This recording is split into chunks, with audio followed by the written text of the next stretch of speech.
Hey everybody, Aaron Cowan, Sage Dynamics. In this video, we're going to talk about working cover in low light with the handgun. Now, before we get too deep into the topic, you're probably familiar with something like this. These are pretty common training aids that you see on ranges across the United States. Those of you lucky enough to be able to have one on your range, or you have your own land where you've built your own, there's a few different ways to build them. Often you see them with numerous little mouse holes in them, so you can practice shooting through less than ideal exposures, and that's great. This is what I would consider to be a linear piece of cover, meaning that it can in fact be flanked. It only really works in one direction effectively. Granted, it is a three-dimensional object, even though the cross-section is less than 3 inches. The actual flank or ideal presentation of the object creates a great deal of cover. Now, when you think about real-life situations, there's not a lot out there in the world that's going to provide you this much real estate to put yourself behind. To use as actual cover, being an object that will stop incoming fire for an indeterminate amount of time. We're not going to get too much into the selecting of cover on the range versus real world, but I wanted to bring up linear versus nonlinear cover because it does matter, especially in regards to the way that we use low light. An object like this, the biggest concern you're going to have, be it an object just like this, or say we're simulating a doorway, is going to be backsplash off of your weapon light. The general rule for using cover, concealment, barricades with light is to push the light past the object to avoid that backsplash. Backsplash is something you don't want for 2 reasons. One, it's going to briefly illuminate you to your potential threat, depending on their angle, of course. And the other factor that is kind of to me, less of a concern, but still very realistic for some people, depending on where your eyes are when you activate the light, is that backsplash can temporarily blind you. Anyone who's been through a low light class or even experimented with a flashlight a little bit knows if you blind yourself against a white object and then you immediately move the light off the white object to something at a distance, your eyes are going to be able to pick that up because they're using the same amount of light saturation to see downrange, the flashlight, as they were blinded from the object. So this whole concept of just enough lumens because of white walls and stuff like that is a little bit silly when you actually take the flashlight and experiment at home with it. You'll find pretty quickly that it's not that big of a deal. But backsplash is still a big concern. Mainly for me is illuminating myself to my threat. Realistically, the environment I'm going to be in is probably not going to be completely devoid of dark or light, I should say. There's going to be some kind of ambient lighting. Why do I assume that? Because if there's no ambient lighting whatsoever, how did this threat come to see and attack you to begin with? Unless, if you what if it enough, I guess you could probably come up with a scenario, but realistically speaking, in your urban and even most of your rural environments, there's going to be some source of ambient lighting, passing cars, houses, residential situations, street lights, just the ambient glow from being in an urban area where there's no one specific source of light. There's just a bunch of different sources of lights that provide a very collective low light environment. So the less light I can add to that situation and the more light I can project downrange towards my threat, the better off I'm going to be. When it comes to working cover, and when I say cover, I mean cover, concealment, and barricades. We'll just use the word cover for brevity's sake. When it comes to working cover, we have 2 different real concerns. One is your handheld weapon light, and the other one, of course, is your weapon-mounted light. So here's my example piece of cover, my barricade, using the handgun, using a handheld light. My general advice for people when it comes to handheld lights, if you're only going to carry a handheld light with your firearm, have a technique that works for both sides of the gun. The biggest reason for this is exactly what I'm demonstrating here is if you're limited to one side of exposure, say the corner of a building, the edge of a door, whatever your object is, maybe I've only got this left side exposure. Me being a left-handed shooter, this is pretty easy for me, especially if I'm using like the Theorem switchback, because I can just mate up and it's not going to be that big of a deal. But say I didn't have this. Let's say I just had a straight body flashlight with no grip assistance whatsoever. What I would most likely use on a left side exposure, since I'm a left-handed shooter, is more of like a Harry's technique. I'm going to bring that light and try to put it on the leading side of the gun so I don't have to lean out as far and expose more of myself to my potential threat and help minimize my chances of backsplash because the light's on the leading side of the gun because it's a left side exposure. So it's simply going to be something like this: out, light activates, come back in. Say this side's the only side I had. I just had this little window for whatever reason. I couldn't go this way because there was a wall or something's preventing from doing that. In that situation, the Harry's grip isn't really going to work because now the flashlight is on the inside of the gun and I'm more likely to backsplash myself off of this cover as I lean out. So for something like that, I'm probably going to go with A modified FBI, I would avoid a neck index because that's going to put all the light back here, and the more throw my flashlight has, the wider the cornea, the more likely I am to backsplash myself. Again, it's not that big of a concern. I'm not really going to blind myself because I'm not going to be staring right here like some people think that that's how you blind yourself. I'm going to be looking down range, so to speak, or beyond my object, but it is going to create, especially, this is probably a really good example, this white back of this particular barricade, depending on the color of the object, the more severe the backsplash is going to be, and that's going to illuminate myself to not only my threat, but other potential threats if that's a concern I have. If we know the direction of our threat, it can help us minimize that chance. But if you think about, maybe I don't know exactly where he is, maybe he's not in that direction, maybe he's a little bit off to the left or off to the right, that illumination can be a huge concern. So for this particular side, me personally, I'm going to do a modified FBI where the light's going to come way out here, and then I'm going to lean out and activate my light.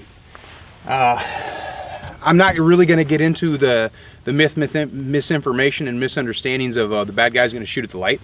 But if that's something you're concerned about, one thing you can do if you have both sides available to you, but you have a very minimal exposure, think about like a telephone pole or a tree or something like that, is put your light out one side and put your firearm out the other. If you're really, really worried about the bad guy sniping your light or shooting directly at the light itself, that's definitely something you can do to kind of trick them if that's something you're into. I personally like it because it gives me more options if I have to use a handheld light. And even if I have a weapon-mounted light, that might be a technique I use because I'm really, really confident in my one-handed shooting abilities. A significant disadvantage to the use of cover, concealment, barricades, and low light is having to get the light past it, which means I have to get closer to it than I would otherwise like, which actually means that I'm going to have to press my firearm out, and it's going to interrupt my arc of travel. If I have an object like this that has two sides, and a lot of objects are going to have two sides, the smaller the object, the more usable those two sides are. Obviously, a building is going to have two sides of cover. If you're using one side of it for cover, it's just not going to be very practical. But a transformer box, a power pole, a mailbox, if that's all you got, a brick facade, or is it facade? Anyway, parking bollard, Jersey barrier, those things have two sides. They actually have three exposures if you think about it, top, side, side. But let's just say, for example, I'm just using this right here. I've got a left, I've got a right. So if I'm choosing to go to that right side exposure, or that left side exposure, I should say, I'm gonna push my light into a Harry's grip. I have to make sure that when I press out, not only do I get the gun past the cover, but I get the light past the cover as much as possible. It's never gonna be 100% perfect. You might get a little leading edge backsplash, but that's better than actually illuminating the entire light off of the object. I'm gonna have to lean out a little bit further. Stability issues, making sure I'm keeping my body clean and behind cover. What I generally do when in this situation is I will go to like a half elbow and a bump and know, okay, that's gonna be far enough so when I lean out and press out to my regular natural extension, I know I'm confident my light is gonna be as close to past cover as I'm gonna be comfortable with it getting. If I were to come up and do a bump here or not do a bump at all and activate the light from this distance, I'm going to get a significant amount of backsplash. So for me, I come in kind of almost like a 90-degree elbow till the gun touches. Then I know when I lean out and press out, the light's gonna be beyond the cover, the concealment of the barricade, or whatever I happen to be using. Now, just staying with this left side exposure example, I'm gonna go ahead and switch over to right-handed since most of my viewers obviously are gonna be right-handed. For you, a Harry's isn't really gonna work well because you have to lean out so much further. Does that mean you can't use it? No, not at all. But keep in mind that most of these grips that we use, be it Harry's, neck index, FBI, what have you, none of them actually increase your two-handed grip on the firearm. At the very least, or I should say at the very most, Harry's is going to provide you a little bit of recoil mitigation after the gun settles from the first round. It's not going to provide you a great deal of support, and it will actually cause you to fatigue a little bit faster because of just the asymmetrical position that your body's in. It can be stressful on certain muscle groups. And if those muscle groups aren't attuned to it or they're not used to it, they're going to fatigue faster than if they were. So as a right-handed shooter, you've got your left-hand exposure, you're probably going to go with an FBI, maybe a neck index, maybe you're going to use a syringe method, whatever method you're choosing to use, the same concept applies. It's a little more complicated because I don't want to expose myself ahead of time, but for me, I'm still going to get that barrel bump knowing, okay, here, I'm behind cover, and as soon as I expose out, if I'm going to use FBI or whatever I'm going to use, I know when I press out, the gun is going to go beyond the cover. What about this hand? It's more comfortable to hold in that 90 degree to activate your light, but you have to think, okay, I need my hands to be at the same distance away from my body. So as I press out, I'll press the light out as well. not a comfortable position. And if you're not confident, you're not practiced in your one-handed shooting, you're going to suffer in low light. And that's one of the reasons I'm a huge advocate of weapon-mounted lights. Now, same situation, but a weapon-mounted light is available to me. I've still got my handheld if I need it, especially me. I use the switchback, so it's retained, so if I need it for other tasks, even though I'm going to be using my weapon-mounted light. Same concept applies, that half elbow. And then as I lean out, I can activate my light, go to my traditional two-handed shooting position, and I'm good to go. As I come back, I want to make sure I kill that light every single time. Handheld weapon-mounted light. Some people are really good about remembering to get the light past the cover before they activate it, but when they come back in and suck back in, they forget to turn the light off, so they get that little backsplash. I know it's getting into the minutia of things, but we're talking about safe and efficient operation of the weapon light, so it definitely matters. It's something you want to consider. Exposure from the right hand is not going to be that different because the weapon-mounted light is underneath the firearm. Another option that you have available to you, again, if depending on your confidence and your ability in one-handed shooting, is a primary hand activation to minimize your exposure. I expose much less of my body if I'm just pressing out one-handed than if I were to try to keep two hands on the firearm. Again, very, very small issue, but it's something you may want to consider. It's definitely something you want to practice to know that it's available to you, because the situation may call for it. Exceptions to every rule. I'm sure everybody's heard that term. We get a little bit tone deaf to the concept. This is why simplification of techniques kind of bothers me sometimes, because people repeat something that they've heard and it makes sense in the context in their mind, but maybe they haven't considered every potential implication that can have. Specifically, what I'm talking about is push your light past the cover, past the concealment, past the barricade you're using, so you don't backsplash yourself. But there's an exception to that. And this is a pretty good example. Let's just consider this to be the doorway or a doorway.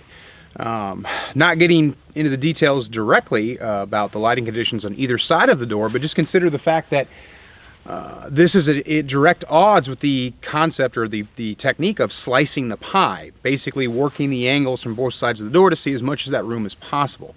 You can't push your light past cover and slice the pie and respect both techniques efficiently and correctly as the way that they're taught. You have to pick one or the other in this situation. It's just not feasible for me to push the light past cover and then work the door. Can I do it? Yes. Is it going against everything I've ever learned about working doorways and working angles? Yes. So you kind of have to decide. My personal feeling on that, and another good reason why I'm a huge advocate of the brightest light possible, is if you can't see what's in that room, you're going to have to put light in it. You can't slice and put light in it and be pressed up on the door without telegraphing the firearm into the room to some extent. And not so much with the handgun, but definitely a big concern with the rifle. My preferred technique in situations like this is just get a really good idea of the basic layout of the room, try to get a read of the furniture and things like that. And I usually do that by umbrella lighting the room. So I'll basically press off, be able to shine the light up, hit the ceiling of the room I'm trying to work into. If a ceiling is present, obviously if I'm working in the outdoors, this technique's not going to work. If the room I'm in is lit and the room I'm going into is dark, then I'm already going to be silhouetted through my entire process. So in that situation, I'm probably going to go constant on with my light. I'm going to press it as close to the doorway as I can while staying out of the room, and I'm just going to work the entire frame, just like I would with a traditional pie. This is something that's best practiced in your home, especially if you don't have access to a range where you can shoot at night. You can obviously practice a lot during your dry fire. If the room I'm in is dark and the room I'm going into is lit, then I've got a little bit more leeway, obviously, because I don't need the light. But we're talking specifically about using the light when we need the light. Situations you're going to have are ambient lighting or low light into low light, or well-lit room into dark room. Anybody who has two sets of peepers or even one peeper and who's been around for a little while knows that it's very problematic to look into dark areas from lit areas. It's just our eyes are accustomed and they're saturated to lighting conditions out here, and if we're looking into a dark room, it's very problematic, which is why we invented these things. One of the reasons. So exploring that concept, what's some things that we can do, best practices that we can do to negotiate a situation like this, because this is kind of where you find two different principles at odds. Generally, when it comes to slicing the pie, we want to be as far off that door, realistically speaking, as we can be, or as far off of that angle as we can be. But when we talk about weapon lights, everybody's always preaching about pushing the light past the object. Negative to having a very high lumen output light, the only negative I can really think of is you're going to get significantly more backsplash if you're working the cover from the correct pie distance or the correct arc, 3 to 6 feet, depending on the environment that you're in. Some hallways are only going to give you 2.5 feet, some even less than that. And if we're not talking about a traditional doorway, then who knows how much room you may have or may not have. But that high lumen output is going to provide more backsplash. But that backsplash is going to be directly related, again, to where the eyes that are on you may or may not be. Is the threat in the room, not in the room? It's one of those situations where you can't really predict the situation. Yeah, that works. So I want to use best practices. So what I'm probably going to do, since I'm looking for people-sized objects, regardless of the advantages and disadvantages of the lighting conditions I have, where it's dark to dark or it's light to dark, I'm going to work this doorway as fast as I can. I'm not looking for a set of car keys. I'm only looking for people-sized objects so I can work the angle a little bit faster. Because of the size of the object I'm looking for, it doesn't take me as long to examine the data that I'm getting. These are concepts you definitely can't just take at face value. You have to explore them. You have to get out and try them out for yourself. You have to get the experience. It's been my experience that people who have less experience using weapon lights, especially in low light environments, or just handheld lights in low light environments, they've never actually kind of really explored it other than from kind of like a layman's standpoint of just using light to find stuff. But actually trying to use a light in a quote-unquote tactical manner, or I should say a quote-unquote purposeful manner, they soon discover that some of those things they read about on the internet or some of those things they've heard from people are not necessarily true. The whole like you only need 300 lumens thing gets killed really, really quickly when you start using light and experiencing for yourself the advantages and disadvantages of those lower powered lights versus the higher powered lights. The output of the light is very important because you don't necessarily know how much light you're going to need. And then another concept is, you know, those two concepts that are at odds. We want to work an angle from a wider or a further back distance, but we also want to push our light past the cover that we're using. When those two things collide, which one's going to take precedence? Now, the situation can dictate, the context of the situation, why you're there, when you're there, how you're there, and what you're looking for can dictate which one of the rules you're going to obey, or you're going to have to come up with some situation or some type of hybrid technique that kind of pays a little bit of respect to both techniques without respecting one or the other completely.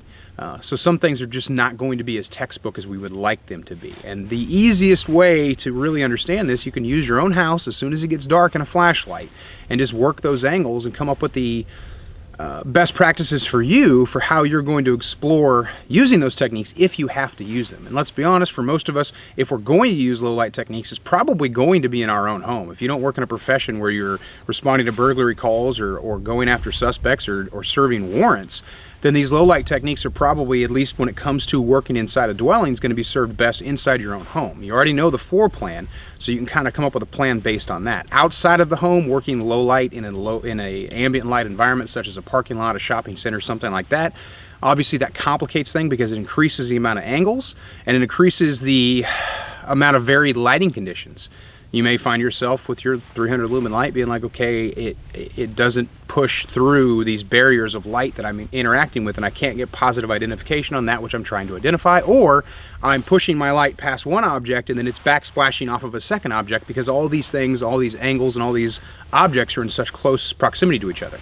That's something you'll experience really quickly in a parking lot, using a vehicle for cover concealment, pushing your light past it. You're going to get backsplash off the very next car. Especially modern paint, windows, tinting, things like that. They even amplify that backsplash to a certain degree. So these are other concepts that have to be explored, and they can all be very aggravating. Everything works great on the range when the range is set up for it to work. These things are a perfect example of that. I love them. I do use them in classes, but I always have that caveat of don't expect the objects you find in real life to be this convenient, because they're probably not going to be. And also expect that most of the cover you find out there in the world is going to be flanked. It can be flanked, which means it's only usable from one or two sides. I like nonlinear cover, or I should say nonlinear cover, because it can be worked from any side of the object, realistically speaking. Obviously, the larger it is, the better it is, until you get to a certain degree where the size is just completely ridiculous. A gas station building is a really good example, especially if it's made of brick, obviously, of nonlinear cover. But it's not really practical because, obviously the size of the object is a little bit too large to use effectively depending on the situation you're in. Now, to keep this video pretty short, I just addressed the handgun. The next video I do on this topic will be specifically about using the rifle in low light situations while working cover. I'm Eric Cal with Sage Dynamics. train accordingly.